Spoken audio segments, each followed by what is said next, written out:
abakunzi b'umwami wacu Yesu Kristo, amahoro y'Imana nabane namwe, ndabaramukije. Ikaze ku Buntu Gospel Channel, nitwa Francine.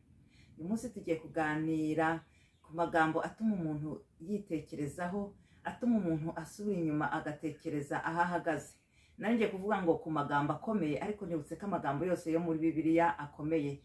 Nta jambo ryo muri Bibiliya ryoroshye. Ikaze rero mu kiganiro.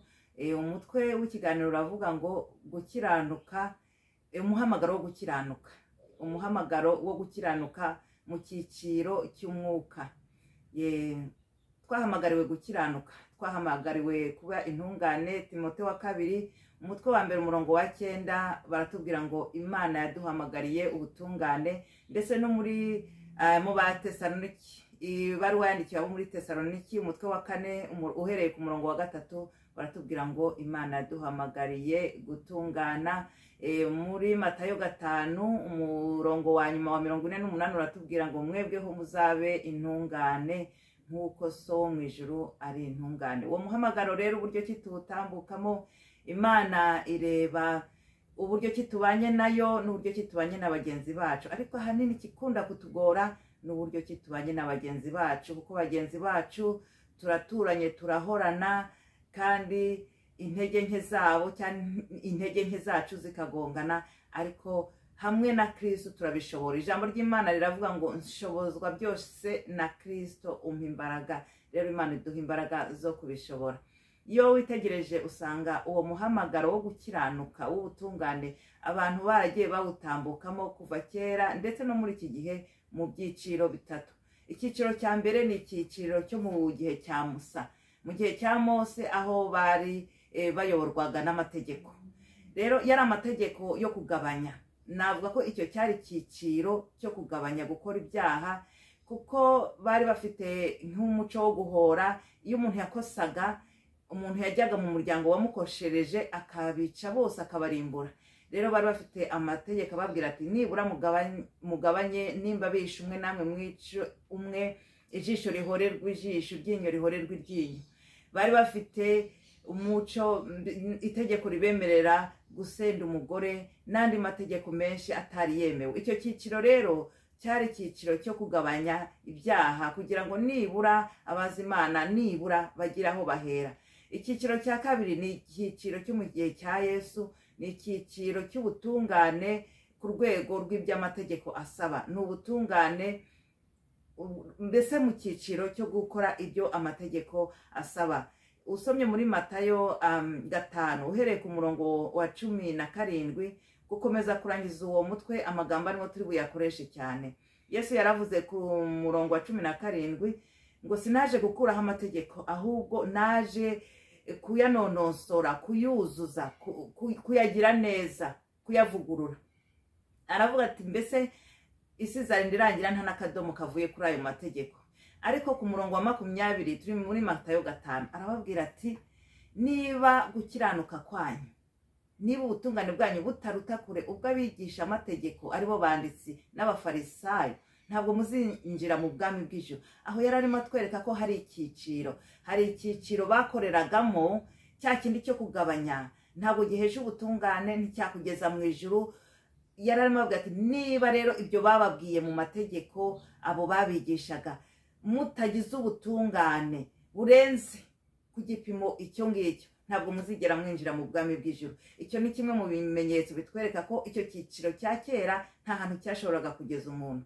Rero icyo cyiciro cya kabiri cya Yesu niho yavuguruye amategeko. Arababwira ati mwumvise ko mwari mwarabwiwe ngo uzakunde umugenzi wawe wanga umwanzi wawe. Jyeho ndababwiye ngo nimukunde abanzi banyu. Mwumvise ko bavuga ngo ijisho rihorerwa ijisho, iryinyo rihorerwa iryinyo. Jyeho ndababwiye kutihorera, kudashyamirana n'abagira nabi, n'ibindi n'ibindi. Yagiye avugurura amategeko.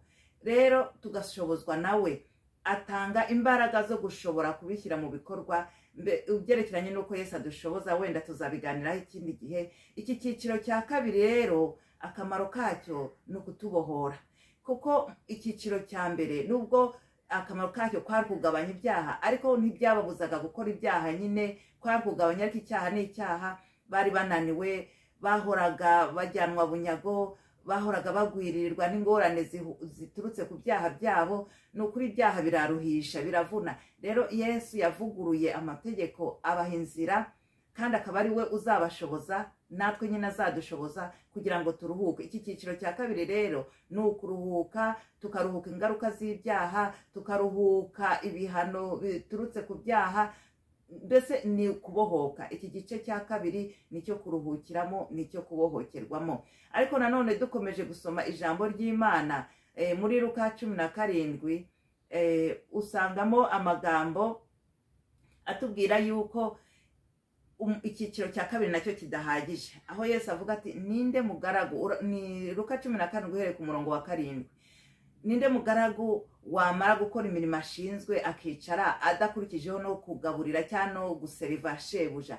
Atariko namwe nimukora ibyo mushinzwe gusa, muzavuge ngo turabagaragu nk'abandi, muzavuge ngo ntacyo turushije abandi. Hari Bibiliya zimwe zivuga ngo uzavuge ngo uri umugaragu w'imbura mumaro. Kubera iki?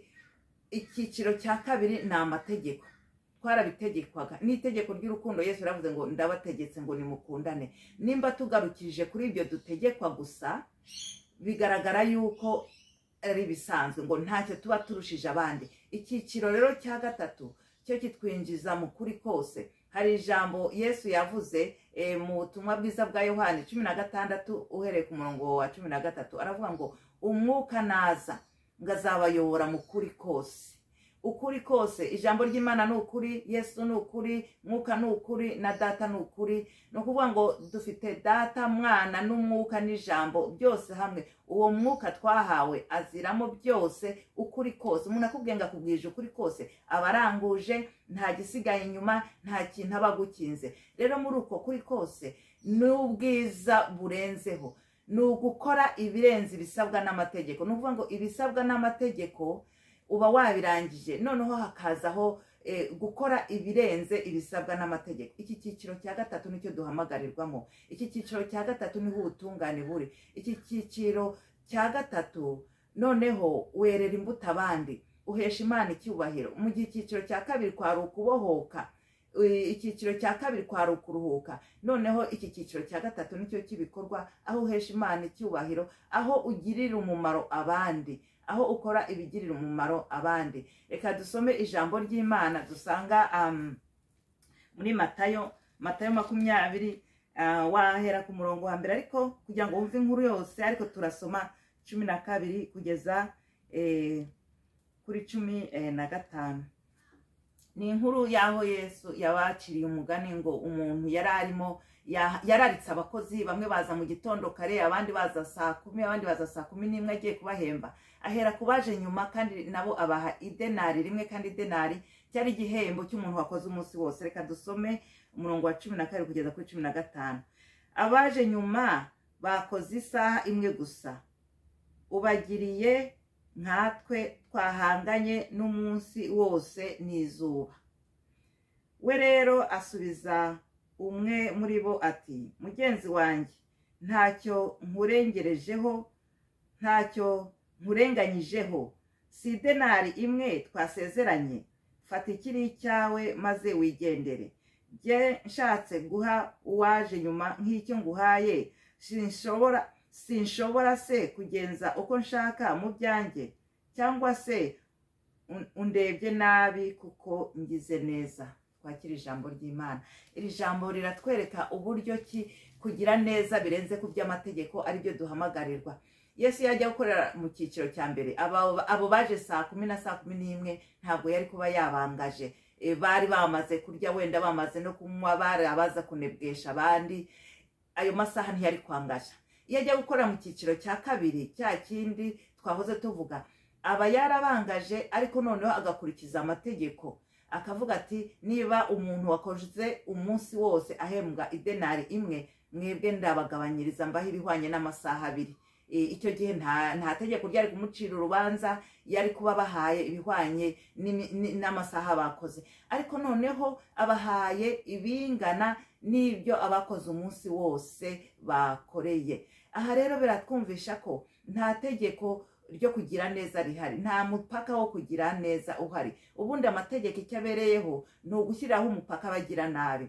amategeko abereho kwereka abantu bakora ibyaha abagira nabi aho batagomba kurenza, ariko kugira neza nta tegeko riguha umupaka waho ugarukiriza mu kugira neza. Niho Petero yigeze kubaza Yesu ati ese mugenzi wanjye nancumuraho nzamubabarire ngeze kuri 7 nzamubabarire kangahe? Yesu aramubwira ngo 77. Izo nshuro ni nyinshi cyane, ni nkaho yamubwiye ngo uzahora ubabarira. Ni ukuvuga ngo kugira neza nta mupaka bifite, nta tegeko ribangamira kugira neza. Wagira neza kugeza ahashoboka hose. Bene abo rero bantu bayoborwa n'amategeko bagambiriye gukora iby'amategeko asaba gusa, bakunze kugongana n'abagira ubuntu n'abakorera mu kuri kose, mu kuri kuzuye, mu kuri kwa mwuka, kuko baba bumva bakurikiza amategeko gusa.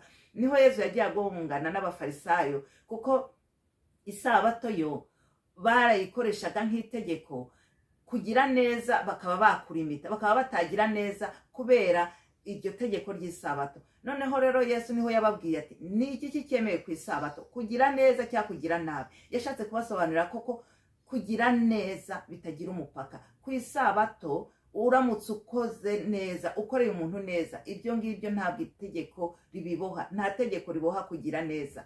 Rero bo bagashaka ngo isabato yubahirizwe uko, n'umuntu niyo yaremba, niyo yarwara, niyo yakwicwa n'inzara, kuko ari ku isabato ntacyo ngo byaba bitwaye, ariko wubahirije itegeko. Urumva ari icyiciro cya gatatu, ni ugutumbagira hejuru hamwe na mwuka, hamwe atuyobora mu kuri kose, kuko ari we atubwiriza ikiri igikwiye kugira ngo tubashe gukora ikiri cyiza. Nigeze kumva inkuru y'umugabo wakodesheje inzu, akodesha inzu yari azi gutera irangi, ari wo mwuga akora kandi abikora neza. Akodesheje inzu rero ayibamo neza ku buryo shebuja yari amwishimiye, uwo yari apanzeho yari amwishimiye, yari amufatiye inzu neza. Ariko ngo ari hafi kuzayivamo, abwira shebuja, abwira nyirinzu ati ndashaka kuzavugurura inzu yawe, ati jyewe akazi kanjye no gutera irangi, ntabwo ngusaba amafaranga, singusaba n'irangi gusa nabikumenyeshaga, ndashaka kuzasiga inzu yawe isa neza. Ngo ayitera irangi inzu yose arayirangiza, ngo nyirinzu ayibonye ngo ararumirwa, aratangara cyane. Rero mu bisanzwe uwo muntu dukoreye mu cyiciro cya kabiri yari ifite itegeko ryo gufata inzu neza ya shebuja, yari yarabikoze, ngo yari yarayifashe neza ku buryo shebuja yari amwishimiye. Rero uwo mu cyiciro cya kabiri yagarukirizaho avuga ati ikindeba ni ukudakora nabi, ni ugufata inzu neza kandi narabikoze. Ariko we rero yageretseho no kuyivugurura, nta tegeko ryabimusabaga, nta n'iryabimubuzaga, kandi nyir'inzu yaratangaye cyane, yarishimye. Mwumve ko bitari byoroshye, ubundi kuvugurura inzu urimo biravuna, bigusaba guterura ibintu, utubati twegetse ku rukuta ukadukuraho, kandi n'irangi rikiri ribisi riranuka. Ariko we n'umuryango we barabyihanganira ngo bamuvugururire inzu neza. Iki cyiciro ni icyiciro cyiza cyane. No mu muryango hari ibintu ubona, iki cyiciro cya gatatu cyadufasha no mu bibazo byo mu muryango. Hariho nk'igihe usanga nk'umugore avuze ati mfitanye ikibazo n'umugabo, agatumira nk'inshuti akavuga ati mutwumve. Noneho nk'umugabo akisobanura avuga ati ariko uwo mugore avuga ko dufitanye ikibazo, yari bwaburare, mpora amafaranga yo guhaha, simukubita, sindamutuka, simukubita, ikibazo afite ni iki? Aha rero umubano birenze guha amafaranga umugore, birenze kutamukubita no kutamutuka. Ni ukuvuga ngo uyu mugabo abashakisha itegeko ryo mu cyiciro cya kabiri ryamuha uburenganzira bwo kugarukiriza, akavuga ati singutuka, singukubita, ufite amafaranga, ikindi ushaka ni igiki? Ariko hari igihe ubana n'umuntu umuntu atagwaza ati se patora ari hehe, ngo umubwire ngo uza aho yagiye, akaba yagenda atakubwiye n'utundi. Biravuga ngo kubana neza birenze ibyo amategeko asaba. Nimba amategeko anakubuza gutuka cyangwa gukubita mugenzi wawe, ariko noneho iki cyiciro cya gatatu nicyo ubuzima burimo. Cyangwa se umugore akavuga ati yenda nimba ari umugore, umugabo avuga ati hari ibyo mbona dukwiye gukemura, umugore akisobanura avuga ati wari bwaburare, ndakubura, ndakoropa kandi ndateka. Ibyo ni ibisabwa n'amategeko nk'umudamu mu rugo, amategeko ya kominote tuvuge. ariko noneho hari ibirenze nka communication. Ni ikibazo gikunze kugora abantu benshi kandi cyoroshye kuba wabwira mugenzi wawe ugiye, cyangwa se waba watinze ukamubwira uti sorry nahuye n'akabazo. Utwo tuntu duto duto nitwo dutanga impinduka. Mu cyiciro cya gatatu rero umwuka atuyobora mu kuri kose, kuko rimwe na rimwe hari igihe umuntu areba akavuga nta muntu nahemukiye, ntawe nagiriye nabi, sinasambanye, sinibye, ikibazo kiri. Ariko Imana itumurikire tubone ko muri iki cyiciro cya gatatu ariho ubutungane buri. Iki cyiciro cya gatatu niho uwo muhamagaro wo gutungana ushobora kuzuzwa.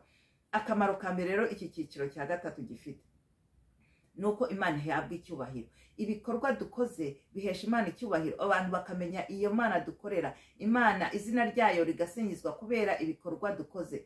Iki cyiciro nicyo cyatuma abantu bemera Imana. Ku muntu utazi Imana, igikorwa nk'iki cyatuma byoroha kumubwira Imana. Umuntu wabonye ibikorwa byiza biroroha kumubwira Imana. No kuvuga ngo ibikorwa nk'ibi nibyo bibwiriza. Urabona ko kuri YouTube hari ibibwiriza byinshi, ijambo ry'Imana rirahari kenshi, ariko muri ibi bihe turimo abantu bakeneye kuvuga iyo Mana ikora. Abantu bakeneye kumva iyo Mana ikora, ibyo tuvuga ku Mana bidusohokamo. Bakeneye kubona ya Mana ikora, ya Mana ikomeye turirimba, natwe ibyo dukora bisohoka muri twe. Mbese ubwo bwiza bw'Imana, uko gukomera kw'Imana kutuvaho, babona ibituvamo byiza bya ya Mana tuvuga. Abantu bakeneye kugira ibyo babona by'ibikorwa uretse kumva ijambo gusa. Rero ibikorwa byabwiriza ubutumwa cyane. Ubundi nanone ububyutse niho buturuka. Ibi bikorwa nibyo bizaduha ububyutse. Murazi ko Imana yasezeranye ko mu minsi ya nyuma izaduha ububyutse, izasuka umwuka wayo ku bari mu isi. Ariko tutarindire n'igihe Imana izabikorera, ahubwo nitwe twagombye kubisengera. Ndabizi abenshi murabisengera, ariko niba udasengera ububyutse, ni ukuri ujya usengera ububyutse. Twitegereje ibibera mu isi, indwara z'ibyorezo, amategeko bagenda bahindura, imibanire y'abantu, urubyiruko rw'iki gihe, ukuntu ubuzima ari bize cyane, byadusunikira gusengera ububyutse. Ni ukuri birakwiye ko ntituzarindire ko Imana ibikora, ahubwo twebwe dufate iyo ntego yo gusengera ububyutse, ngo Imana iduhe umwuka udushoboza guhangana n'ibi bihe turimo. Kandi noneho rero si ukuwusengera gusa, ahubwo tugomba no kuwitegura, kuko umwuka aje cyaba ari ikintu gishya. Iyo umudamu atwite agiye kubyara umwana mushya, amugenera igitanda kitari kihasanzwe, imyenda, agira imyiteguro. Rero natwe ntitwasengera ububyutse gusa ngo twe gutegura ibiganza bizabwakira. No kuvuga ngo ibiganza bizakira ububyutse bigomba gutegurwa, umunwa uzabuvuga, umutwe uzabutekereza, mind izabutekereza, umutima uzabucumbikira. Tugomba kubutegura. Rero ububyutse si ukubusengera gusa, ahubwo tugomba no kubaho ubuzima butegura ububyutse. Nuvuga rero ngo ibi bikorwa byo mu cyiciro cya mwuka cya gatatu ni ibikorwa byategura ububyutse, ni ibiganza byakwakira ubwo bubyutse buramutse bubayeho. Kugira ngo habeho impinduka dukeneye ubwo bubyutse. Dukeneye ububyutse. Bantu b'Imana, mutekereze mu myaka nka 20 cyangwa se nka 30 iri imbere, bizagorana kubwira abantu ngo bajye mu rusengero. Bakeneye kugira ibyo babona. N'iki gihe muzabona ko abantu batangiye kugabanuka mu rusengero, cyane cyane muri ibi bihugu bikomeye byo hanze. Uretse no kugabanuka, ibintu byaroroshye cyane. Dukeneye umwuka wongera kudusubizamo imbaraga. Nko mu myaka 20 iri imbere, ibintu kubwira Imana abantu bizaba bigoranye cyane. Kuvuga Imana bizaba bigoranye cyane, cyane cyane mu rubyiruko rw'ubu. Nibo bazaba bayobora, bakubaza ngo what, how, when, where. Baba bashaka details zose. Ariko igikorwa cy'umwuka kije bakakibonera n'amaso yabo, ni ukuri ni ibintu byatuma umuntu yemera, byatuma abantu benshi bemera. Ikindi akamaro bidufitiye ni umuco wandura. Burya imico yose turayandura. Twebwe rero nubwo dufite ibihugu tuvukamo imico yabyo tuyikurikiza, ariko twebwe umuco wacu ni umuco wo mu ijuru. Iki cyiciro cya mwuka cy'ibikorwa bimeze gutya niwo muco wo mu ijuru. Ni umuco rero wakwandura abantu. Njya mbibona nko ku kazi, umuntu ashobora kujya ahantu mu kazi afite ikintu cy'umuco mwiza, igikorwa cyiza ahazanye. Ndetse no muri interview akenshi iyo bagiye kuguha akazi barakubaza ngo ni iki cyuzanye, ni iki kidasanzwe kikuriho uzanye, natwe tukazakibonaho inyungu. Rero hari igihe uzana ikintu cyiza cy'umuco mwiza n'abandi bakagitora. Rero iki cyiciro cya gatatu, ibikorwa byiza birimo ni ibikorwa twakwanduza abandi, bigahinduka umuco, bigahinduka umuco kuri benshi. Rero ni ukuri tugeze mu bihe byo gusenga, dusaba Imana ngo itwuzuze umwuka. umwuka tunasobanure, turashaka umwuka udushoboza gukora ibikorwa birenze iby'amategeko adusaba, hanyuma kugira ngo twerere imbuto abandi, hanyuma kugira ngo dutambuke nk'uko Imana ibishaka. Dusengere ububyutse kandi tunasenga kugira ngo buzaba ari twe bugwaho. Ubwo bubyutse buzatangirira kuri wowe, buzatangirira kuri jyewe. Nitwe tugomba gusenga kugira ngo Imana iduhe ububyutse. Iki cyiciro cya gatatu niho Imana ihabwa icyubahiro, kandi nibyo bikorwa tuzahemberwa. Mu cyiciro cya kabiri ni ukubohoka, ariko icyiciro cya gatatu niho hari ibikorwa bihemberwa, niho hari ibikorwa byiza Imana yishimira. Uhagaze mu kihe cyiciro? Iyo urebye ubuzima ubayemo, uri mu kihe cyiciro? Ibyo byiciro bitatu na n'ubu biracyariho. Hari umuntu uzakubwira ati nta muntu watungana, tuzajya tugabanya ibyaha. Hari umuntu ukubwira uti sinacumuye, sinibye, icyo ngomba nuko nakurikije amategeko. Ariko hari n'undi usanga afite ineza irenze. Kuva kera abo bantu bamye babaho, nka Dawudi n'urugero, hari ibihe agezemo Sawuli amuza imbere, yagombaga kumwica, yari afite uburenganzira kumwica kuko bari mu ntambara, ariko aravuga ngo sinzica uwo basize amavuta. Kugeza ubwo Sawuli ubwe yavuze ngo Dawudi we ngo undushije ubutungane. No kuvuga ngo Sawuli yaravuze ngo Dawudi we ngo urwego rw'ubutungane bwawe rurenze urwanjye. Abo bantu bamye bariho, ariko ni bake. Ni hamwe umuntu yarwara, yakenera umusengera, ari nk'umuntu w'Ibutare akaba yajya Cyangugu. Dukeneye umubare munini w'abantu bakorera muri iki cyiciro cya gatatu, kugira ngo n'abana b'iki gihe bavuka iki gihe babone Imana yacu ikora uretse ibyigisho gusa. Rero dusengere ububyutse. Icyiciro rero cya kabiri n'icya mbere ntabwo bihagije, ahubwo tugambirire. Byose biva kuri mindset. Uramutse uvuze ngo ntibishoboka, ntabwo wazabigeraho. Ariko iyo uvuze uti birashoboka, ukabigambirira, Imana iragushoboza. Hari umuntu wigishije ejo bundi aravuga ngo iyo umutima wawe uhaze ikintu, iyo umutima wawe uhaze ikigeragezo, uhaze gusuzugurwa na Satani, cyangwa se uhaze kubona ibintu bibi bidasobanutse, cyangwa kubona izina ry'Imana ritukwa, bigusunikira gukorera mu rwego rwo hejuru. Ntutinye, ibintu byose biva mu kugambirira. Nuramuka ugiye mu cyiciro cya mbere ukavuga ngo ntawe uzatungana, ngo ntibishoboka, biragoye kuzabigeraho. Ariko nubigambirira ukabyiyemeza, ukavuga ko ari icyo cyiciro cya gatatu gishaka, niko uzahabwa imbaraga, niko uzashobozwa kubigeraho. Imana yo mu ijuru idushoboze. Uri mu kihe cyiciro? Imana idushoboze, iduhe kwisuzuma. Shalom.